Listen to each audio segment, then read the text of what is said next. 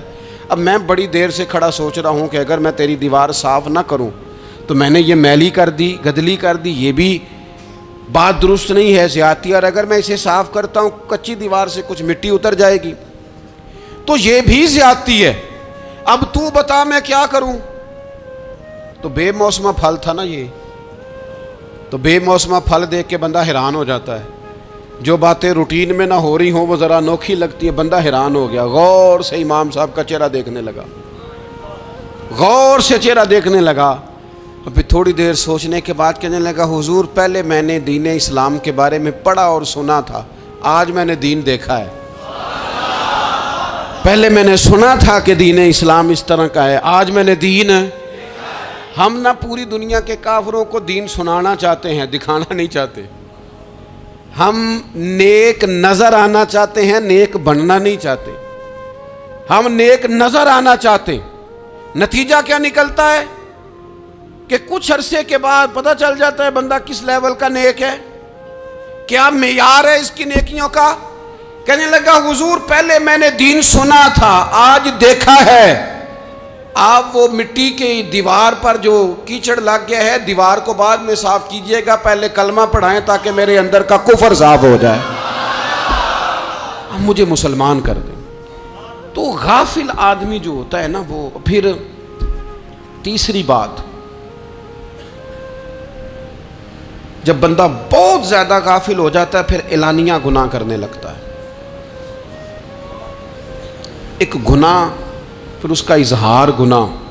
ایک بندہ حدیث پاک میں آتا ہے، ایک بندہ رات کو کوئی غلطی کرتا ہے، اللہ تعالیٰ اس پہ پردہ ڈال دیتا ہے، لیکن وہ سویرے خود لوگوں کو بتاتا پھرتا ہے میں نے یہ کیا، میں نے یہ کیا. جب آپ اظہار گناہ کرتے ہیں نا تو سامنے والا بھی دلیر ہوتا ہے، کہتا ہے اس نے کیا میں کر لوں گا تو پھر کیا ہوا. ہمارے علماء نے لکھا ہے کسی کی نماز قضا ہو جائے تو کسی کو بتائے نہ، قضا پڑھ ڈالے، اس کا جگہ جگہ ذکر نہ کرے. جب آپ کہیں گے نا میری قضا ہو گئی تو آپ کے ساتھ رہنے والا بچہ دوست سمجھے گا یار اس کی قضا ہو گئی ہے تو میری بھی ہو جائے گی تو کیا ہو. گناہ کرنا بھی گناہ ہے اور گناہ کا اظہار بھی گناہ ہے. نبی اکرم صلی اللہ تعالیٰ علیہ وآلہ وسلم نے ارشاد فرمایا میری ساری امت کو معافی مل جائے گی سوائے ان لوگوں کے جو اعلانیہ گناہ کرتے ہیں. یہ بخاری مسلم دونوں میں حدیث موجود ہے. جو اعلانیہ گناہ، جنہوں نے خود ساری دنیا کو گواہ بنا لیا میں نے یہ بھی جرم کیا، یہ بھی کیا، یہ بھی کیا، یہ بھی کیا، خود انہوں نے لوگوں کے، بہت بڑے غافل آدمی کی علامت ہے کہ گناہ کرے اور پھر اوپر سے اعلانیہ گناہ کرے، اتنا بڑا جرم کرے. پھر چوتھی علامت اگر ہم دیکھنا چاہیں کہ ہم غافل تو نہیں. تو غافل بندے کی چوتھی علامت یہ ہوتی ہے کہ وہ فضول کاموں میں وقت بڑا ضائع کرتا ہے. فضولیات میں ادھر بیٹھے ہیں ادھر بیٹھے ہیں, یہاں گپ شپ ہو رہی ہے, وہاں موبائل دیکھا جا رہا ہے, پھر کچھ ٹائم ملا ہے تو پھر کہیں دور دراز کسی ہوٹل پہ کھانا کھانے چلے گئے, پھر کچھ ٹائم ملا تو چلو نکلتے ہیں ذرا کوئی ہفتہ سیر کر آتے ہیں, یہاں گپ شپ ہے, فلاں کو ڈسکس کر لیتے ہیں, فلاں کے بارے میں بات کر لیتے ہیں, سیاسی تبصرے کر لیتے ہیں, یہ تھوڑی گفتگو ہو جاتی, چلے محلے داروں پہ تبصرہ شروع کرتے ہیں, کون روٹی زیادہ کھا رہا ہے اور کس کے پاس پیسے زیادہ آ گئے, چلو جا کے پتہ کرتے ہیں. حالانکہ یہ پتہ نہیں کرنا چاہیے تھا, پتہ تو اس کا کرنا چاہیے تھا جو بیچارہ کل سے بھوکا ہے. خبر تو اس کی رکھنی چاہیے تھی جس بیچارے کے گھر میں بچوں کے لیے پہننے کو کپڑے موجود نہیں ہیں. اس پر تبصرہ یہ کرتے ہیں کہ یہ محنت کیوں نہیں کرتے, اور اگر کسی پر اللہ عطا کر دے پھر حساب ضرور لگاتے ہیں کہ ذرا معلومات کرو یہ اتنی جلدی آگے کیسے نکل گئے. غافل بندے کی علامت ہے وقت کا ضائع کرنا اور فضول کاموں میں ضائع کرنا اور بلا وجہ ضائع, اور ایسے سوالات کرنا جن کی ضرورت ہی کوئی نہیں, بالکل ضرورت ہی نہیں, کوئی مطلب ہی نہیں. لیکن ہم لوگ وقت ضائع, یہ غفلت کی علامت. غفلت اللہ والوں کی علامت کیا تھی؟ ایک بات انہوں نے زندگی میں لے لی, سیکھ لی, پھر ساری زندگی اسی پہ گزار دی. ان کا ارادہ تھا نا کشکول سیدھا کیا. کچھ لوگ ساری زندگی لیکچر قبول لے کے سن کے پھر بھی سمجھنے کو تیار. یہ غافل دل کی علامت ہے. اس لیے نبی پاک صلی اللہ تعالی علیہ وسلم نے فرمایا دو نعمتیں ایسی ہیں جن میں اکثر لوگ غفلت میں ہیں, ایک صحت اور دوسری فراغت.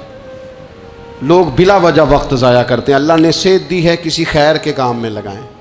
اگر آپ کے پاس فارغ وقت ہے تو قرآن پاک کو یاد کریں, ترجمہ اور تفسیر سے پڑھیں, محبوب پاک علیہ السلام کی احادیث کو یاد کریں, اللہ والوں کی باتیں سنیں. وقت ملے تو عبادات میں لگائیں, نوافل میں لگائیں, تلاوت میں لگائیں, ذکر اذکار میں لگائیں, اور پھر اللہ مزید توفیق عطا کرے تو کسی کے بھلے میں وقت لگائیں. گلی سے کوئی کانٹا اٹھائیں, کوئی روڑا اٹھائیں, کوئی کسی کی مدد کریں. لیکن یہ غافل ہونے کی علامت ہے کہ اپنے وقت کو ضائع کرنا. اور پھر اسی طرح غفلت کی پانچویں علامت یہ ہے کہ اگر بندے کو دنیا سے پورا پیار ہو جائے, یعنی شب قدر میں بھی آ کے کہتا ہے یا اللہ کبھی پیسے دے دینا, شب برات والے دن بھی کہتا ہے کہ مالک اگر کبھی کوئی ایسا سبب لگ جائے نا, یعنی بیت اللہ شریف کے سامنے کھڑے ہو کے بھی اگر اس نے مال ہی مانگنا ہے وہاں بھی اس نے یہی سوال کرنا ہے, حب دنیا اتنی غالب آ جائے. تو یہ غافل ہونے کی علامت. دنیا ضرورت ہے, مقصد نہیں ہے. دنیا کی حاجت ہے, مقصد نہیں ہے. یہ مقصود نہیں. اور جب لوگ فقط دنیا کے مال کو, دولت کو, نبی پاک علیہ السلام نے فرمایا وہ لعنتی ہے جو درہم اور دینار کا بندہ بن گیا ہے, پیسوں کا بندہ بن گیا ہے. مل جائے تو خوش ہوتا ہے, نہ ملے تو تکلیف میں آ جاتا ہے. یہ غافل بندے کی علامت. مومن تو وہ ہوتا ہے کہ دولت رزق حلال ضرور کماتا ہے تاکہ کسی کے آگے ہاتھ نہ پھیلانا پڑے, کوشش ضرور کرتا ہے, پر دنیا کو جیب میں جگہ دیتا ہے, دل میں نہیں دیتا. اس کی جگہ جہاں ہے اسے وہاں رکھتا ہے, اسے دل میں جگہ.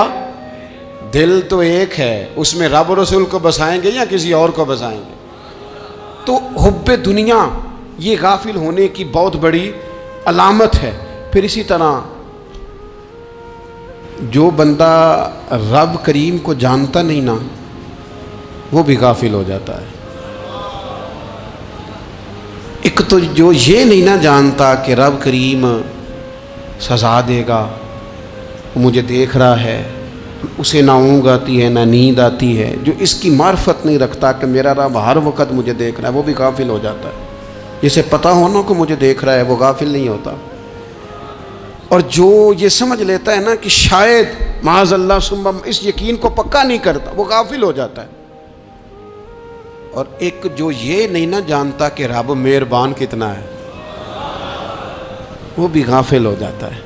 مجھے بتائیے سب سے زیادہ تو بندہ اس کے دروازے پہ جاتا ہے نا جو سب سے زیادہ مہربانی کرنے والا ہو, اس دروازے سے بندہ اٹھتا ہی نہیں. تو جس کو یہ یقین ہو جائے نا سب سے زیادہ کرم فرمانے والی ذات اللہ رسول کی ہے, وہ کبھی رب رسول سے غافل نہیں ہوتا. وہ کبھی اللہ رسول کا دروازہ چھوڑ کے نہیں جاتا، وہ کبھی کسی اور جگہ جا کے پناہ تلاش نہیں کرتا۔ جسے پتہ چل جائے نا وہ کریم کتنا ہے، مہربان کتنا ہے۔ ملا رومی رحمت اللہ علیہ فرماتے ہیں بہت بڑا مجرم تھا ایک بندہ، بہت بڑا گناہگار تھا، بت کو پوجتا تھا، تھک گیا ساری رات بت کے سامنے کھڑا تھا، معاذ اللہ یا صنم یا صنم یا صنم کہتے، تھک گیا، نیند آ گئی، اونگ آ گئی۔ جب پوری طرح نیند آ گئی اور دماغ پہ نیند قبضہ کرنے لگی تو اس کے منہ سے نکل گیا، صنم صنم کہہ رہا تھا نا، نکل گیا یا صمد، او بے نیاز مالک۔ رب کریم نے فرشتوں سے فرمایا دوڑ کے جاؤ، جو کہتا ہے اسے دے دو۔ فرشتے کہنے لگے مالک تو بت کو پکار رہا تھا، اس نے تو غلطی سے نام لیا ہے۔ فرمایا مجھے نہیں پتا، لیکن دیکھو نا اس نے مجھے پکارا تو ہے نا، کتنی دیر سے جھوٹے کو پکار رہا تھا، اس کا معاملہ حل نہیں ہوا، اب اگر سچے کو پکارنے پہ بھی حل نہ ہوا تو فرق کیا رہ جائے گا؟ دے دو جو مانگتا ہے، دے دو۔ میرے دوست گھر پتہ چل جائے وہ کریم کتنا ہے، وہ مہربان کتنا ہے۔ میرے رسول پاک علیہ الصلوۃ والسلام نے تو فرمایا تیری آنکھ سے اگر اس کے خوف سے اتنا آنسو بھی نکل گیا جتنا مچھر کا پر ہوتا ہے، تو جس طرح بھینس کے تھنوں سے نکلا ہوا دودھ واپس تھنوں میں نہیں نہ جاتا، جو اتنا بھی روئے نہ روئے اللہ کے خوف سے، وہ بندہ دوزخ میں نہیں جائے گا۔ تھوڑی دیر کے لیے ڈر جائے اپنے رب سے، آئے تو صحیح۔ عدم معرفت غفلت پیدا کرتی ہے، تو آ تو صحیح، وہ تو کریم ہی بڑا ہے، وہ تو مہربان ہی بڑا ہے۔ حضرت زنیرہ رضی اللہ تعالی عنہ حضور کی صحابیاں ہیں۔ ایام جو مکے کے تھے مسلمانوں پر بڑی آزمائش کے تھے، انہیں بڑا مارا کفار نے، اتنا مارا کہ ان کی بینائی چلی گئی، نظر آنا بند ہو گیا۔ کافروں کی عورتوں نے تانا دیا کہ تو نے ہمارے بت چھوڑے ہیں نا، تو دیکھنا تیری بینائی چلی گئی۔ تو جناب زنیرہ اللہ پہ بھروسہ، توکل، معرفت الہی کا جذبہ، اٹھ کے کھڑی ہو کہنے لگی چپ کرو، تمہارے جھوٹے بت کیا کر سکتے ہیں، میرا رب چاہے تو صبح جب میں اٹھوں تو میری آنکھیں روشن ہو، اگر کریم کرم کر دے۔ لوگ کہتے ہیں واقعی ایسا ہوا، جب وہ سویرے اٹھیں تو اللہ نے ان کی روشنی واپس کر دی تھی۔ تجھے پتہ چل جانا وہ مہربان کتنا ہے۔ وہ ایک بزرگ تھے تو ان سے کسی نے کہہ دیا کہ اگر آپ کا حساب آپ کے ماں باپ کے ذمہ ہو جائے تو پھر کیسا، پوچھنے کے لیے قیامت میں اگر ماں باپ حساب لیں تو پھر کیسا۔ تو بڑے سیانے لوگ تھے جو دل والے تھے، کہنے لگے نہیں، رب کریم ہی ٹھیک ہے، اس لیے کہ وہ ماں باپ سے کہیں بڑھ کر پیار کرنے والا ہے۔ اگر یہ معرفت مل جائے وہ کریم کتنا ہے۔ اور جب بندہ پوری طرح اس کی بارگاہ میں آ کے تڑپ جاتا ہے نا، مولا میں جاؤں کدھر، تیرا دروازہ چھوڑ کے جاؤں کدھر۔ اقبال کہتے ہیں وہ ایک سجدہ جسے تو گراں سمجھتا ہے، 1000 سجدوں سے دیتا ہے آدمی کو نجات۔ تجھے جگہ جگہ جھکنا نہیں پڑے گا اگر تو صحیح معنوں میں اپنے رب کی بارگاہ میں جھک جائے۔ تو میرے عزیز کوشش کریں کہ اس کی معرفت، اس کا کرم، اس کی عطا اور اللہ تبارک و تعالیٰ کے حاضر و ناظر ہونے پر عین الیقین، حق الیقین حاصل کریں۔ اور پھر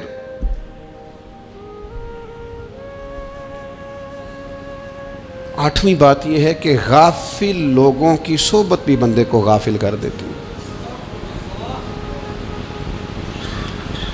غافلوں کی صحبت میں نہ بیٹھیں، ان کی صحبت میں بیٹھیں جن کے پاس بیٹھنے سے دل میں رب رسول کی محبت پیدا ہوتی ہے۔ غافلوں سے بچیں۔ چنگیاں دے لڑ لگی ساں تے چولی چ پھل پئے، تے جدوں میں پیڑیاں دے سنگ رل گئی تے میرے اگلے بھی ڈول گئے۔ برے آدمی کی صحبت بندے کو غافل کر دیتی۔ غافلوں کی صحبت میں کبھی نہ بیٹھیں، کبھی نہیں۔ غافل آدمی آپ کو غافل کر دے گا۔ میرے نبی پاک علیہ الصلوۃ والسلام نے فرمایا انسان اپنے دوست کے مذہب پر ہوتا ہے۔ یہ بہت بڑے لفظ ہیں۔ فرمایا المرء علی دین خلیلہ، انسان اپنے دوست کے مذہب پر ہوتا ہے۔ تو دیکھ تو نے دوست کس کو بنایا ہے، جو تیرے دوست کا مذہب ہوگا وہی تیرا ہو جائے گا۔ ہم نے دوست بنایا نا غوث پاک جیلانی کو، ہم نے یاری لگائی ہے نا داتا علی اجمیری سے، ہماری نسبت ہے نا معین الدین اجمیری سے، ہمارا تعلق ہے نا بہاؤالدین زکریہ ملتانی سے، ہمارا رشتہ ہے نا حضرت مجدد الفسانی سے، ہم ماننے والے ہیں نا اعلیٰ حضرت بریلوی کے، ہمارا تعلق ہے کبھی جماعت علی سے کبھی مہر علی سے، ہمارا ان سے تعلق ہے تو صبح شام ہماری زبان پہ رہتا ہے بالغ العلا بکمالہ کشف الدجی بجمالہ حسنت جمیع خصالہ صلو علیہ وآلہ۔ ان سے تعلق جڑا ہے نا تو کئی دفعہ تنہائیاں تڑپا دیتی ہیں اور تڑپ کے کہتے ہیں آج سکھ متران دی ودھیری ہے، آج سکھ متران دی، سکھ کہتے ہیں اڈیق کو، متر کہتے ہیں محبوب کو، اج سکھ متران دی ودھیری ہے، اے کیوں دلڑی اداس گھنیری ہے، لوں لوں وچ شوق چنگیری ہے، اج نینا لائیاں کیوں جھڑیاں، سبحان اللہ سبحان اللہ سبحان اللہ۔ پہلے کہتے ہیں سکھ متران دی ودھیری ہے یعنی اداس ہوں، پھر حضور کے جلووں پہ نظر کرتے ہیں، کہتے ہیں سبحان اللہ سبحان اللہ، ماں اجمل کا ماں احسن کا ماں اکمل کا، اور پھر فوراً کہنے لگے او کتھے مہر علی، او کتھے مہر علی، کتھے مہر علی تے کتھے تیری سنا، اب دیکھو مشتاق اکھیں کتھے جاڑیاں، بلغ العلا بے کمال کشف الدجی بے، اور میرے اعلیٰ حضرت کہنے لگے سرور کہوں کہ مالک و مولا کہوں، باغ خلیل کا گلے زیبا کہوں تجھے، تیرے تو وصف عیب تناہی سے ہیں بری، حیران ہوں میرے شاہ میں کیا کیا کہوں تجھے۔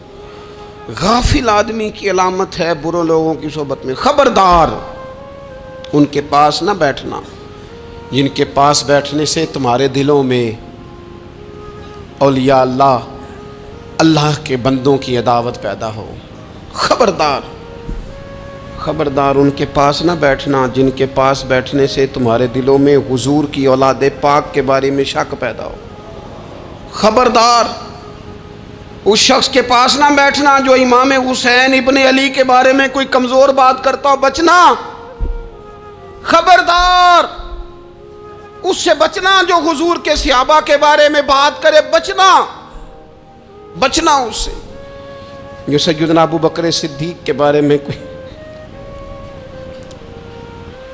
دیکھو کیا مقدر ہیں صدیق و فاروق کے، جن کے گھر ہی رحمتوں کے خزینے میں، بھلا کیا کہا نبی پاک، حضور نے فرمایا میرے اوپر جس نے نیکی کی تھی بدلہ دے دیا ہے، یہ جو میرے ابو بکر صدیق ہے نا، ان کو میں اللہ کی بارگاہ میں لے جاؤں گا، کہوں گا مالک تو ہی بدلہ عطا فرما۔ ایک ہاتھ میں جناب صدیق کا ہاتھ پکڑا، ایک میں حضرت عمر کا ہاتھ پکڑا، اور حضور مسجد نبوی سے باہر آ رہے ہیں، دیکھنے والے کی زبان سے بے ساختہ سبحان اللہ نکل گیا، کیا شان ہے کیا مقدر ہے۔ تو حضور علیہ السلام رک گئے اور روک کے فرمایا تو حیران ہو رہا ہے نا، تو حیران ہو رہا ہے نا کہ میں نے ایک ہاتھ میں ابو بکر کو پکڑا ہے، ایک میں عمر کو پکڑا ہے، فرمایا قیامت میں جب میری قبر کھلے گی تو میں اسی طرح قبر سے نکلوں گا، اس طرح میدان محشر میں میں آؤں گا، خبردار حضور ایک وفاداروں کے وفادار رہنا، ان کے وفادار رہنا، ان کے وفادار رہنا بڑا عجیب دور آیا ہے۔ ہم نے یہ دور دیکھا ہے کہ لوگ حضور کے صحابہ کے بارے میں بھی بات کریں گے، اب نبی پاک کی اولاد پاک کے بارے کو بھی ڈسکس کیا جائے گا۔ اپنا منہ تو دیکھ، اپنی حیثیت دیکھ، اور پھر وہ بندے دیکھ جن کو اللہ نے چن کے اپنے محبوب کی غلامی کے لیے حضور کے قریب بٹھایا ہے۔ تو بچنا ایسے لوگوں سے، پرہیز کرنا، خبردار عقیدہ ستھرا رکھنا، عقیدہ ستھرا رکھنا، صاف رہنا، پاکیزہ رہنا، غافلوں کی صحبت سے بچنا۔ بڑا ڈرتے ہیں اللہ سے، دعائیں مانگتے ہیں یا اللہ نسلوں میں بھی وہی بندے پیدا فرما جو عقیدے پکے رکھنے والے ہیں، وہ بندے پیدا فرما ہماری نسلوں میں۔ ایک وہ بندہ بھی غافل ہو جاتا ہے جو امیدیں لمبی لگا لیتا ہے، جن کے منصوبوں میں دولت بھی ہوتی ہے، گھر بھی ہوتا ہے، اولاد کا بڑا ہونا بھی ہوتا ہے، پوتے پوتیاں نواسے نواسیاں دیکھنا بھی ہوتا ہے، یہاں بھی گھر وہاں بھی گھر، یہ سیر، یہ سارا کچھ ہوتا ہے، لیکن رب کی بارگاہ میں پیش ہونا جن کے پیش نظر نہیں ہوتا۔ لمبی امیدیں۔ حضرت مولا علی شیر خدا فرمایا کرتے تھے، میں تم پر دو باتوں کا خوف کھاتا ہوں، جو ڈر آتا ہے، ایک یہ کہ تم خواہش کی پیروی کرو گے، جو نفس کی خواہش ہوگی اس کے پیچھے لگ جاؤ گے، اور ایک کہ تم لمبی لمبی امیدیں باندھو گے، اتنے سال جینا ہے، اتنے 100 سال جینا ہے، یہ کرنا ہے وہ کرنا ہے۔ منصوبہ بندی کریں مستقبل کے لیے، وہ بری نہیں، لیکن تیاری رکھیں، تیاری رکھیں، اس بات کا بھی خیال رکھیں کہ اللہ کی بارگاہ میں حاضر ہونا۔ یہ غفلت کی چیزیں ہیں جو بندے کو غافل کر دیتی ہیں۔ جو لوگ اللہ کا ذکر نہیں کرتے وہ بھی غافل ہو جاتے ہیں، اور جو فضول باتیں زیادہ کرتے ہیں نا، ہنستے زیادہ ہیں۔ فَلْيَضْحَكُوا قَلِيلًا وَلْيَبْكُوا كَثِيرًا۔ قرآن کہتا ہے زیادہ رویا کرو، کم ہنسا کرو۔ نبی پاک علیہ الصلوۃ والسلام سے پوچھا تھا حضرت عقبہ بن عامر نے کہ یا رسول اللہ نجات کس چیز میں ہے؟ تو نبی پاک علیہ الصلوۃ والسلام نے فرمایا ایک تو اپنی زبان قابو میں رکھو، دوسرا فرمایا اپنے گھر میں ٹھہرے رہو، تمہارا گھر تمہارے لیے کافی ہو، فضول نہ نکلو گھر سے، اور تیسرا فرمایا اپنی خطاؤں پہ رویا کرو۔ کثرت کلام اور فضول کلام اور بلا وجہ یہ بندے کو غافل کرتا ہے، دل کو سخت کرتا ہے۔ یہ چند چیزیں ہیں جو انسان کو غفلت میں ڈالتی ہیں۔ اپنے آپ کو ان چیزوں سے بچائیں اور غفلت کو توڑیں۔ آپ کے ذمے، میرے ذمے جو حقوق العباد ہیں ان کا پتہ کریں، جو اللہ رسول کے حقوق ہیں ان کی خبر دیکھیں، ہماری جو ذمہ داریاں ہیں ہم کس طرح انجام دے رہے ہیں اس پر توجہ کریں، اپنے معاملات کو ٹھیک کریں۔ ہم انسان ہیں، کوتاہیاں تو رہ جائیں گی، لیکن جب کوشش کریں گے تو پھر رب تعالیٰ مدد بھی فرمائے گا۔ ایک بات اور کرنی ہے، ایک تو میں نے عرض کیا غفلت کو توڑنا، ایک دوسری بات قرآن مجید کا ایک سبق اور، جب غفلت توڑنی ہے تو پھر لازمی طور پر ایک کام کرنا پڑے گا۔ میں نے یہ عرض کیا تھا کہ پلاننگ نہیں کرنی، فیصلہ کرنا ہے۔ تو فیصلہ کرنا ہے تو کرنا کیا ہے؟ پھر قرآن حکیم نے سورہ بقرہ میں کہا فاستبقوا الخیرات، یعنی تم نیکیوں کی طرف دوڑو، جلدی جلدی نیکیاں کرو، فٹافٹ، دیر نہ کرو۔ فٹافٹ سے مراد یہ نہیں کہ نیکی جلدی جلدی کر جاؤ، یعنی ٹال مٹول نہ کرو خیر کے کام میں، کل کریں گے، پرسوں کریں گے، عمرہ کر رہے ہیں پھر نیکی ہیں، حج کر رہے ہیں پھر نیکی ہیں، بچے بیال ہوں پھر میں نیک ہوں، یہ تھوڑا سا یہ کام ٹال مٹ۔ فاستبقوا الخیرات، نیکیوں کی طرف دوڑو، جلدی کرو، بھاگو۔ نبی پاک صلی اللہ تعالیٰ علیہ وسلم نے فرمایا 5 چیزوں سے پہلے غنیمت جانو۔ حضور علیہ الصلوۃ والسلام فرمانے لگے ایک تو تم جوانی کو نہ بڑھاپا آنے سے پہلے پہلے غنیمت سمجھ لو۔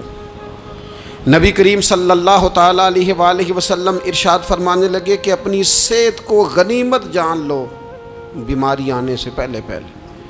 پھر حضور علیہ الصلوۃ والسلام فرمانے لگے اگر اللہ نے تمہیں مال دیا ہے، وسعت دی ہے، تو نیکی کر لو، خرچ کر لو اللہ کے راستے میں، خدا نہ خواستہ تم پر غریبی آ جائے۔ اور پھر حضور سید عالم صلی اللہ تعالیٰ علیہ وسلم فرمانے لگے اگر تمہیں اللہ نے کچھ فراغت دی ہے، بہت زیادہ مصروف نہیں ہو، تو غنیمت جان لو، جلدی سے نیکی کر لو قبل اس کے کہ تم مشغول ہو جاؤ۔ اور 5ویں بات حضور نے بیان کی، فرمایا زندگی کو غنیمت جانو، موت آنے سے پہلے پہلے جلدی سے نیکی کر لو۔ نیکی کے لیے ساری زندگی منصوبہ بندی نہ کرتے رہو، نیکی کے لیے دیکھو نا، ہماری زندگی میں یہاں دنیا میں رہ کے چند منٹوں میں وہ نیکی کی جا سکتی ہے جو قیامت کے بعد صدیوں کا ہمارا فائدہ کرے، صدیوں کا فائدہ کرے۔ کرتے نہیں، پلاننگ کر رہے ہیں، منصوبہ بندی کر رہے ہیں، بس تیاری کر رہے ہیں، بس حضرت آپ دعا کر دیں، اللہ تعالیٰ دعائیں بھی قبول فرمانے والا ہے، لیکن جو نیکی نصیب ہوتی ہے اسے جلدی سے کر گزریں، اسے فٹافٹ کریں۔ میں ایک گاؤں میں گیا، اب تو خیر وہ دور نہیں رہا، یہ 10-15 سال 20 سال پہلے نا جو نوجوانوں کی مصروفیات ہوتی تھیں ان میں سے ایک مصروفیت یہ ہوتی تھی کہ گندم لے کے چکی پہ جانا ہے، آٹا پسوا کے لانا ہے۔ یہ ایک بڑی، چونکہ سبھی گھروں کے اندر سال کے لیے گندم سٹاک کر لی جاتی تھی، تو گندم لے کے جانا یہ ایک ڈیوٹی ہوتی تھی۔ ایک نوجوان ایک گاؤں میں، اس کی مجھے تعریف سننے کو ملی، تو ایک بوڑھی اماں کہنے لگی یہ تو بڑا نصیباں والا ہے، سارے دا آٹا پیا لے ہوندا ہے۔ اور آتے جاتے پوچھ لیتا ہے کہ اماں کوئی کہنے لگی میرے بچے باہر ہوتے ہیں، یہ مجھے دوائی بھی لا دیتا ہے شوگر کی، میں مریضہ ہوں۔ یعنی خیر جتنی ہو سکے، جتنی۔ میرے ایک سنگی ہیں تو سڑک پہ کوئی بندہ کھڑا ہوتا ہے نا، اللہ تعالیٰ انہیں سلامت رکھے، بندہ کھڑا ہوتا ہے تو کہتے ہیں میں اس سے پوچھ لیتا ہوں بابا جی کدھر جانا ہے، فلانی جگہ جانا ہے، تو کہتے ہیں میں موٹر سائیکل پہ بٹھا لیتا ہوں۔ بندہ دیکھ کے مجھے سمجھ آ جاتی ہے ضرورت مند ہے، کوئی چور نہیں، کوئی ڈاکو نہیں، ضرورت مند ہے، میں اسے منزل تک نیکی جتنی میسر آئے، جس حد تک میسر آئے۔ کیا کہا ہمارے نبی پاک علیہ السلام نے؟ حضور نے ہم سے فرمایا کچھ نہ ہو سکے تو بات ہی مسکرا کے کر لینا، اس پر ہی اللہ صدقے کا ثواب عطا کر۔ فاستبقوا الخیرات، جلدی سے نیکی کر لو، اپنے نامہ اعمال میں روز نیکیاں جمع کرو، کوئی نہ کوئی خیر کا کام روز کرو اور جلدی سے کرو۔ صحیح مسلم میں حدیث ہے، نبی پاک صلی اللہ تعالیٰ علیہ وسلم فرمانے لگے جلدی جلدی نیکی کے کام کر لو ان فتنوں سے پہلے جو اندھیری رات کے حصوں کی طرح فتنے ہوں گے۔ فرمایا اس وقت حال یہ ہوگا کہ آدمی صبح مومن ہوگا، شام کو کافر ہو جائے گا، شام کو مومن ہوگا تو صبح کافر ہو جائے گا۔ اور فرمایا لوگ دنیا کے بدلے اپنا دین تک بیچ ڈالیں گے۔ معاذ اللہ جھوٹی قسمیں نہیں کھائی جاتی، جھوٹا قرآن مجید نہیں لوگ اٹھا لیتے، لوگ دنیا کے لیے دین بیچ ڈالیں گے۔ اس سے پہلے جب فتنے اتنے زیادہ ہو جائیں، اس سے پہلے نیکی کر لو، کوئی خیر کا کام کر لو، جلدی سے کچھ ایسا کر لو۔ حضرت عقبہ بن حارث رضی اللہ تعالیٰ عنہ فرماتے ہیں یہ دیکھیں ہمارے نبی پاک علیہ السلام کی سیرت کیا ہے، حضور کا اسوہ کیا ہے، نبی پاک علیہ السلام ہماری تربیت کس طرح کرتے ہیں۔ حضرت عقبہ بن حارث رضی اللہ تعالیٰ عنہ کہتے ہیں ہم نے نبی پاک علیہ السلام کے ساتھ عصر کی نماز پڑھی، یہ صحیح بخاری میں موجود ہے۔ فرماتے حضور سلام پھیرتے ہی فوراً اٹھ کے گھر تشریف لے گئے۔ یہ ہمارے لیے انوکھی بات تھی، غیر متوقع تھی، پہلے کبھی ایسا ہوا نہیں۔ سلام پھیرا نماز کا، حضور جلدی سے تشریف لے گئے۔ اب ہم حیران تھے اور حیرت انگیز طور پر حیران تھے کہ کریم اتنی جلدی تشریف لے گئے۔ تھوڑی دیر ہوئی حضور واپس آ گئے تو محبوب پاک علیہ السلام فرمانے لگے گھر میں ایک چھوٹی سی ڈلی، ایک چھوٹا سا ٹکڑا سونے کا پڑا تھا، مال آیا تھا سارا صدقہ کر دیا، وہ تھوڑا سا پڑا تھا، اچانک مجھے یاد آیا وہ تو پڑا رہ گیا۔ تو حضور فرمانے لگے میں نے کہا کہیں ایسا نہ ہو جائے کہ ساری رات گزر جائے اور میرے گھر میں پڑا ہی رہ جائے، میں جلدی سے جا کے اسے خیرات کر دوں۔ میں نے خیرات کیا پھر میں واپس آ گیا ہوں۔ جلدی سے نیکی، جلدی سے نیکی کر لی جائے۔ ہم بڑا انتظار کر رہے ہیں، بڑا لمبا ہمارا پروگرام ہے، ہمارے پاس ٹائم ہی بڑا ہے، کسی نے کان میں کہہ دیا ہے تیرے پاس بڑا وقت ہے، ابھی تو بڑی عمر پڑی ہے، ابھی تو جناب اور میرے بھائی یہ لوگوں کے کہنے کی باتیں ہیں، پھر پتہ ہی نہیں چلتا حالات کس طرح کے ہو جاتے ہیں اور کیا معاملات انسان کے ساتھ درپیش ہوتے ہیں۔ جتنی خیر میسر آئے، جتنا بھلا میسر آئے، جتنی انسان کو توفیق ملے۔ میں نے بزرگوں کو دیکھا، اپنے اصحاب کو، پہلے وہ خدام سے کہتے کہ میں سونے لگا ہوں اور پابند کرتے لوگوں کو کہ فلاں وقت، بزرگوں کو میں نے دیکھا اپنے، وہ پابند کرتے لوگوں کو کہ فلاں وقت میں موجود ہوں گا آنا، خود پابند فرماتے، اور پھر جب بیدار ہوتے تو سب سے پہلے خدام کو بلا کے پوچھتے کوئی مہمان تو نہیں آیا؟ وہ جناب آپ نے خود ہی تو پابند فرمایا فلاں دن آنا۔ کہنے لگے چل یار اگر کوئی آیا تو مجھے ملا لو، میری ملاقات کرا لو۔ کیوں؟ اس لیے کہ دور سے آیا ہے، مجھ سے ملنے آیا ہے، کوئی خیر کی بات سیکھنے آیا، چلو میرے نامہ اعمال میں کوئی نیکی جائے گی، کچھ نہ کچھ خیر جمع کر لی جائے، کچھ نہ کچھ ڈیوٹی کر لی جائے، کچھ کام کریں اور جلدی سے کریں۔ حضرت جابر ابن عبداللہ انصاری رضی اللہ تعالیٰ عنہ بیان کرتے ہیں، یہ بھی بخاری میں موجود ہے، کہتے ہیں ایک صحابی نبی پاک علیہ السلام کی بارگاہ میں حاضر ہوئے غزوہ احد کے موقع پر،